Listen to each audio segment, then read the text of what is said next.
ज्ञानियों, देह का सदुपयोग करो, सेवा में, साधना में।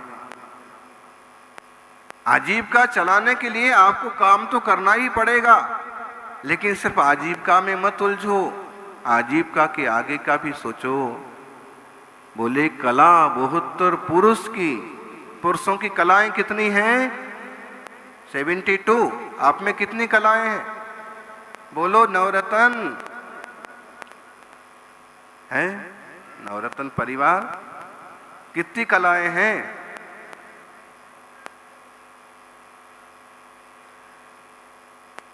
पता ही नहीं कितनी हैं, लेकिन ऐसे प्रसिद्ध है कला 72 पुरुष की, तामे 2 सरताज, एक जीव की जीव का, दूसरा जीव को धार।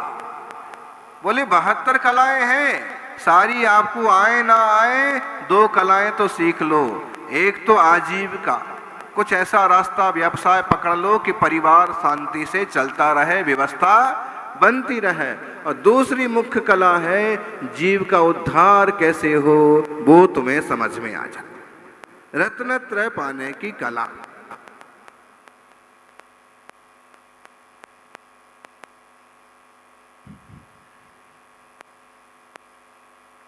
विनम्र बनना, मृदु बनना, क्षमावान बनना बड़ा गुण है। कई लोग बड़े अकड़ते फिरते हैं, लेकिन अकड़ रखी रह जाती है, आदमी चला जाता है। खैर, उसको कितने होते हैं? अब ये अलग अलग बात है, उसकी शायद कौम अलग अलग हो सकती है। सामान्यतः 6 या फिर 8 उसके इस टाइप से पाँव की रचना होती है। हाँ, तो और यूं यूं भागता है, इतने ऐसे पाँव होते, इतने इतने, कम से कम जितना विकसित हो उतना। तो केकड़ा अच्छी से मस्ती से अपने पाँव की डिजाइन देखता और खुश होता, फिर चलता, फिर पीछे मुड़ के देखता, कुछ और ही ज्यादा खुश होता, क्या डिजाइन बन रही है। भगवान ने क्या रचना की होगी दुनिया की, जो रेत पर मैंने रचना कर दी। इतने में क्या हुआ, एक समुद्री लहर आई और सारे निशान मिट गए। कछुए की खुशी गायब हो गई, केकड़े की खुशी गायब हो गई। केकड़े की खुशी गायब होते देर नहीं लगती है, इंसान की खुशी गायब होते भी देर नहीं लगती है। केकड़े में और इंसान में अंतर है ही क्या? अगर ऐसा है तो, और अगर कोई हर हाल में मस्त बना रहता है तो समझ लो कि केकड़े में और इंसान में अंतर है। उसने रोष में कहा लहरों की तरफ देख करके, लहर, मैं तुम्हें अपना दोस्त समझता था, मैं समझता था कि इस दुनिया में, समुद्र में तुम मेरी पक्की दोस्त हो, लेकिन तुमने मेरे इतने सुंदर पांव के निशान मिटा दिए। लहर ने कहा, तुम तो एक सामान्य से जंतु हो, तुम्हारे पांव के निशान मिटने की क्या बात करते हो? पांव के निशान तो रावण के भी नहीं रहे, अभिमान करने वाले कंस के भी नहीं बचे, तुम्हारे कहां से बचेंगे? उसने रुष्ट होते हुए कहा, कुछ भी है, लेकिन मेरे साथ मेरे तुरंत बाद ऐसा सुलूक तो तुम्हें नहीं करना चाहिए। लहर ने कहा कि मैं तुम्हारी दोस्त हूं, ऐसी कैसी दोस्ती कि तुमने मेरे पांव के निशान मिटा दिए। उसने कहा, देखो पीछे देखो मुड़ के, केकड़े पकड़ने वाले लोग आ रहे हैं, और जिधर जिधर केकड़े के पांव के निशान दिख रहे हैं वो उस तरफ चले जाकर के पकड़ रहे हैं। अगर मैं आकर के तुम्हारे पांव के निशान ना मिटाती तो अब तक तुम भी पकड़ लिए जाते। बस मैंने इसलिए तुम्हारे पांव के निशान मिटा दिए। कई बार हम सही गलत के चक्कर में पड़ जाते हैं, हम अपनी सोच के अनुसार सही और गलत हिसाब लगा लेते हैं, लेकिन हमारी समझ से तो इंसान के जीवन में जो कुछ होता है उसकी भलाई के लिए होता है। कभी कहीं कोई नुकसान हो जाए तो ये समझो कि कोई फायदे के रास्ते निकलेंगे। हर चीज के सिक्के के दो पहलू होते हैं, और किसी बुरी परिस्थिति में भी आप ये स्वीकार करना तो सीखिए कि जो कुछ होता है अच्छे के लिए होता है। सबसे ज्यादा आविष्कार किसने किए?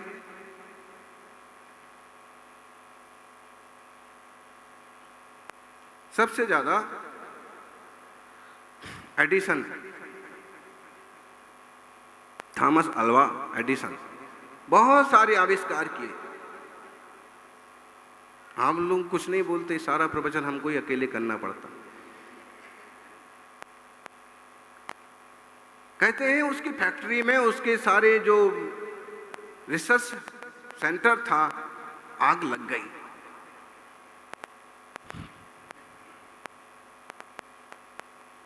सब कुछ जल करके राख हो गया। दोस्त लोग इकट्ठे हो गए, आज बहुत दुखी होगा, कितने वर्षों की मेहनत पर पानी फिर गया। और उसको आके देखा तो नए सिरे से कुछ और करने में लगा था। उसने कहा, दोस्त दुखी मत हो, हम तुम्हारी हेल्प करेंगे, जो कुछ होना था सो हो गया। उसने कहा कि तुमसे पूछा किसने, और मैंने कब कहा कि मैं दुखी हूं? मैं तो ये समझ रहा हूं कि शायद ये जो कुछ किया है ये सब फिजूल का था, बेकार का था, इसमें कोई क्वालिटी नहीं थी, इसलिए जल करके सब राख हो गया।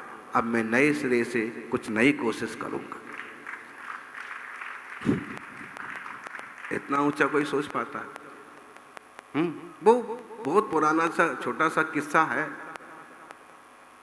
कि राजा है, मंत्री है, एक बार तीर चलाते वक्त राजा की अंगुली उलझ गई, कट गई, और उसने यूं ही मंत्री से कहा कि मंत्री बड़ी तकलीफ हो रही, उंगली कट गई। तो मंत्री का जैसा तकिया कलाम था हर बार का, उसने बिना सोचे समझे कह दिया, महाराज जो कुछ होता है सब अच्छे के लिए होता है।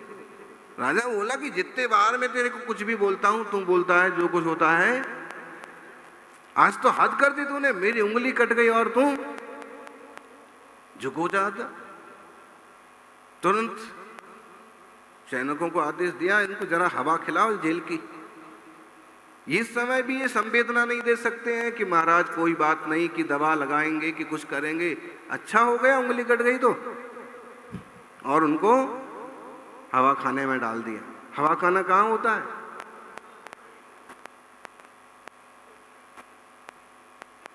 अच्छी हवा वहीं होती है वास्तव में देखो तो, बाकी तो सब जगह प्रदूषण ही प्रदूषण है। लेकिन खोटे कर्म करने से खोटे आश्रय बंद होते हैं। हुआ क्या, राजा थोड़े से स्वस्थ हुए कि एक दिन फिर उन्होंने वन विहार की ठानी, जंगल पर निकल पड़े। थोड़ा सा शौक था जानवरों के पीछे भागने का, भाग पड़े। सारे साथी बिछुड़ गए, राजा खो गए, अंततः जनजाति समुदाय के हाथों में पड़ गए। उनका कोई होम हवन चल रहा था, उनको एक अच्छे हट्टे कट्टे इंसान की जरूरत थी। जैसे लोग जानवरों की बलि चढ़ाते हैं, कभी कभी जानवर इंसान की भी, दोनों ही गलत है। किसी को तकलीफ हो ऐसा कोई काम नहीं होना चाहिए। राजा को पकड़ लिया, शोर सवारा करती हुई ले गए और देवता के सामने रख दिया। उनका जो पुरोहित पंडित था उसने कहा, बहुत अच्छा इंसान लाए, आज तो देवता प्रसन्न हो जाएंगे। लेकिन जैसे अंगोपांग चेक किए, देखा कि एक अंगुली खंडित है।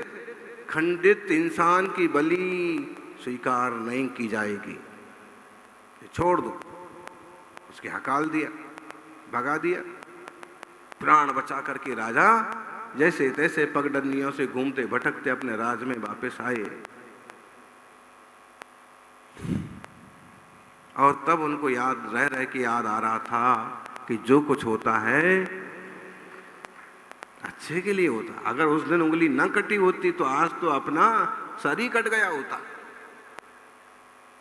पहुंचे, फटाफट मंत्री को जेल से बाहर निकलवाया आपने बहुत बढ़िया बात की, मैंने थोड़ी गुस्से गुस्से में आपको हवा खिला दी, लेकिन ये बात तो मान ली मैंने कि मेरे साथ जो कुछ हुआ सो अच्छा हुआ, और आपको इतने घंटे इतने दिन जेल में रहना पड़ा, ये अच्छा हुआ क्या? तो मंत्री ने कहा, महाराज जो कुछ होता है ये कैसे अच्छे से हुआ? स्वाभाविक है, अगर मैं जेल के भीतर बंद ना होता तो मैं आपके साथ होता, जेल में ना होता तो मैं आपके साथ होता। आप तो उंगली कटी होने से बच जाते, और मेरी ये भी अच्छा ही हुआ। जिंदगी में कई बार ऐसा सोच लेना पड़ता है, किसी के पास कुछ ज्यादा चला गया, किसी ने कुछ कम दिया, किसी ने कोई धोखा टाइप का दिया, किसी ने, समझ लो कि कोई बात नहीं, ऐसा होता है। अपना विवेक रखो, अपनी सावधानी बरतो, सही रास्ते चलो, खुद किसी को धोखा मत दो, लेकिन कभी कुछ ऊंचा नीचा हो जाए तो धैर्य रखो। किसी जन्म का लेन देन होगा, निपट गया।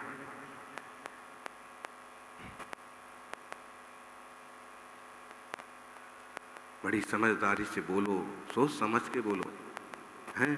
दो शब्द अपन प्रेम से किसी को बोलते हैं तो उसका चेहरा खुल जाता है, खिल जाता है, मुस्कान आ जाती है। और अगर अपन एक गाली दे दो तो है,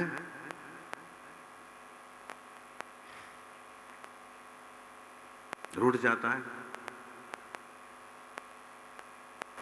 ये प्रकाश जी हैं और भी कार्यकर्ता बता रहे थे, बाहर के जितने लोग आए वो एक चीज बोल के जाते हैं।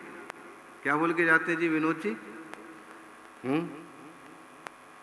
समाज, हाँ, समाज का धन्यवाद, मतलब कि आप लोगों ने व्यवस्था, देखो भाई, व्यवस्थाएं इतनी ही रहती, लेकिन इसके साथ अगर आपसे प्यार ना होता तो आपको ढूंढ करके आपको बोलने नहीं आते हो। मतलब है व्यवस्थाओं के साथ साथ जो व्यवस्थापकों का अपनापन है वो ज्यादा मायने रखता है। व्यवस्थाएं, कई बार बात वही होती है लेकिन बोलने के तरीके से उसमें उठाव और गिराव आ जाता है। ऐसे आप सब पधारिए, आप सबके भोजन की व्यवस्था और सेवा वालों के घर पर है। नहीं, वो बताएंगे घर पर है कि कहाँ है, लेकिन है, ठीक है।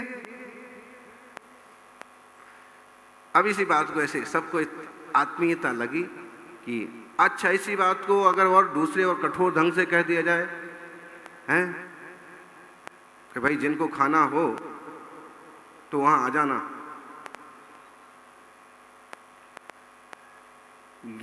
सब तो बहुत बड़े मंत्रों का काम करते हैं। क्षमा वाणी में क्या करने वाले हैं आप? कल रात में भी आपस में क्षमा मांगी, मान लीजिए कल परसों फिर करेंगे, तो क्या करने वाले हैं? हाथ जोड़ेंगे, चेहरे पर हल्की मुस्कान होगी, चाहे कितने पुराने जख्म हो, कितनी पुरानी दूरियां हो, एक सहजता से बोलेंगे, काका जी, भाई साहब, गलती हो गई कभी कोई तो, और सिर्फ ये 4 अक्षर वो तो जादू कर देंगे कि उनका मुरझाया हुआ चेहरा भी खिल जाएगा। वो भी कहेंगे बेटा, हो जाता है। लेकिन इतना हिम्मत तो जुटाएं। ये महामंत्र है, मिच्छामे दुक्कडम, क्षमस्व, क्षमा करिएगा। ढेर सारी समस्याएं खत्म हो जाती हैं। जो धागे दोस्ती के आप किसी तरीके से नहीं जोड़ सकते, जो रिश्ते आप किसी तरीके से नहीं जोड़ सकते, उससे केवल ऐसे अवसरों पर या किसी भी मौके पर जरा सी मुस्कान और हाथ जोड़ करके 2 मीठे बोलों से रखा क्या है, क्लेश करके मिलेगा क्या? हम ऐसा किसी से दूरियां बना ली, फिर उसके बारे में बुरा सोच रहे हैं, उसके बारे में उल्टा सुल्टा सोच रहे हैं, उसकी तरक्की ना हो जाए, कुछ ऐसा सोच रहे हैं। नुकसान खुद को हो रहा, खुद उलझे हुए। अपनी उलझनों से बचना है। देखो, खुद का उत्तम क्षमा का मतलब है खुद का भार उतार के फेंक देना। जो खुद पर बोझ हो गया ना, इस चीज का, उस चीज का, दूरियों का, कसायों का, उसको उतार के फेंक देना। हल्के हो लो, हैं? कई लोग हैं जो सुबह शाम दोनों टाइम हल्के होते हैं। उसमें घुस करके क्या बोलते हो, टॉयलेट, हाँ, बाथरूम में घुस करके कई लोग हैं दिन में 4 बार हल्के होते हैं। लेकिन वो हल्के होने से तो सिर्फ पेट हल्का होता है, और साल भर में केवल एक बार भी आपने जिनसे नहीं बनते उनके सामने हाथ जोड़ लिए तो आप जिंदगी भर के लिए हल्के हो जाएंगे। हल्के हो लो। और हल्के होने से कोई हल्के नहीं हो जाता है। वो जितना हल्का होता है, जितना झुकता है, उतना ही ज्यादा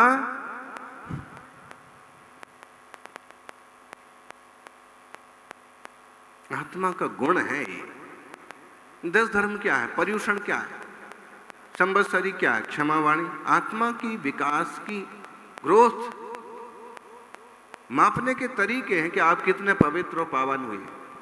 पहले तो सीख लो और जिंदगी में प्रैक्टिकल करो। अब जो उपास वाले बैठे हैं इनको तो अब एक पक्का नियम करना चाहिए, रात्रि में भोजन नहीं करना कभी, अति अनिवार्य। अभी जिनका शादी विवाह का विकल्प है वो भले ऐसा रख सकते हैं कि अगर उचित परिवार मिल गया तो नियम ऐसे ही चलते रहेंगे, और कुछ कम समझदार लोग मिले तो जब तक सेटल नहीं उनमें हो जाते हैं तब तक थोड़ा कम ज्यादा करेंगे, और जैसे ही सेटल होंगे तो उन सबों को भी रात्रि भोजन त्याग करा देंगे। शुरू से ही किसी चीज को दबाव नहीं दिया जाता है। और रिश्ते बिगड़ते कैसे हैं? कैसे बिगड़ते? शुरू से, जैसे एक भाई साहब ने सुन लिया था कि बोले अगर तुम पत्नी से दब गए ना पहले दिन तो जिंदगी भर तुमको दबना ही पड़ेगा। तो उसने पक्का कर लिया कि दोस्तों ने जो बताया है उस हिसाब से चलना है, दबना नहीं है। और जैसे ही घर आए तो इधर बैठो, समझदार थी, सुशील कन्या थी, वहां बैठ गए, एक गिलास पानी लेके आओ, पानी लेके आ गए। अगर एकांत में देरी हो तो फिर जल्दी लेके आओ, नहीं तो नाश्ता लेके आ जाते। बाथरूम में तौलिया तैयार रखो, नहीं तो रोज हर काम होता रहता, लेकिन उसके तकिया कलाम से बहु परेशान आदमी को हो क्या रहा। जब देखने आए थे तब तो अच्छे से बात कर रहे थे, अभी उसने सोचा कि कुछ तो मामला है, तो उसने फिर कहा थाली तैयार करो भोजन की, नहीं तो उसने पूछ लिया फिर कि नहीं करूंगी तैयार तो क्या करोगे? तो बोलता है इसके आगे मैं दोस्त से पूछ के आता हूं, इसके बाद क्या करना। अभी तक तो इतना ही बताया था कि थोड़ी सी धमक बना के रखें, अब फिजूल की धमक बनाने के चक्कर में तो रिश्ते तो आपसी तालमेल से चलते हैं।